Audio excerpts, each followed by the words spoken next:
Snoop Dogg. The name itself is legendary, right? An icon in music, pop culture, you name it. But right now, he's at the very center of a huge controversy. So today, we're going to break down exactly what he said, the firestorm that erupted right after, and what this whole thing tells us about celebrity influence in today's world. So, what really happens when someone as beloved as Snoop says something that ignites a global backlash? I mean, this whole situation is basically a perfect case study. You've got this superstar on one side and this massive wave of public outrage on the other, and it's forcing some really tough conversations. All right, so where did this all even start? You might be surprised, but the whole thing kicked off, of all places, during a casual chat on a podcast. Okay, so let's set the scene. It's August 20th. Snoop's a guest on the It's Giving podcast, and he starts telling this story about watching Pixar's Lightyear with his grandson. During the movie, his grandson sees a same-sex couple and asks him, how two women could have a baby. And Snoop's candid reaction to that moment, well, that's what set everything off. And this is the line that set everything on fire.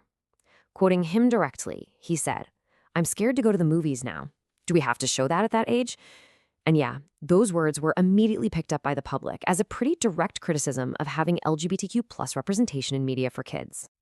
As you can probably guess, that comment did not stay on the podcast. It just exploded. In a matter of hours, it went from this one comment to a full-blown global backlash on social media. The reaction online was just immediate and intense. People wasted no time. He was hit with accusations of being homophobic. He was labeled ignorant, called out of touch with the times. And of course, because it's the internet, it took about 5 seconds for the memes making fun of his comments to start trending everywhere. One person on social media kinda summed up how a lot of people felt, writing, "If the existence of gay people scares you, maybe you should just stay inside." And that quote really gets to the heart of the criticism, doesn't it? Someone else pointed out what they saw as this massive contradiction. They said, he's scared of two women kissing in a country where kids deal with gun violence and racism every day.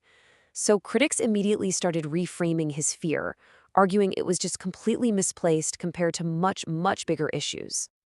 But listen, this wasn't just about some angry tweets. The backlash online jumped from the screen into the real world, and specifically into the world of professional sports.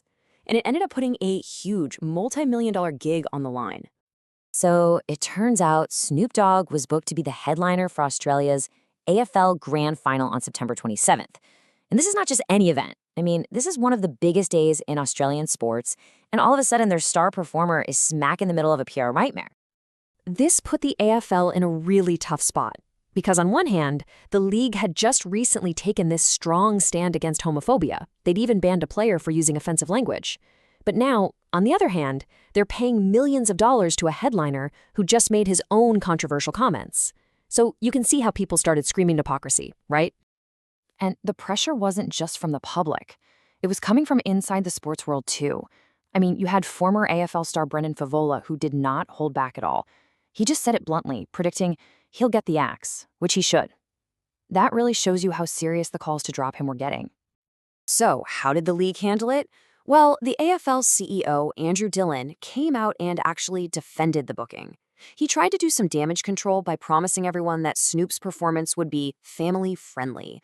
But for a lot of the critics, that assurance completely missed the point about the words he'd already said. Okay, so let's zoom out for a second. Because this whole thing is about so much more than just one comment from one celebrity. Well, this one incident really pulls back the curtain on a few things. First, it puts a huge spotlight on how important on-screen representation is for young kids. It also shows this constant tension between the massive influence a celebrity has and where we're trying to go as a society. And maybe most of all, it's a powerful reminder of how public backlash can actually hold people accountable, proving that a superstar's words can have these huge, unpredictable ripple effects. And that brings us all the way back to the really tricky question at the heart of this whole thing. Was Snoop Dogg actually being homophobic and out of line? Or was he just speaking his mind, voicing a personal concern as a grandfather, trying to figure out a world that looks really different from the one he grew up in?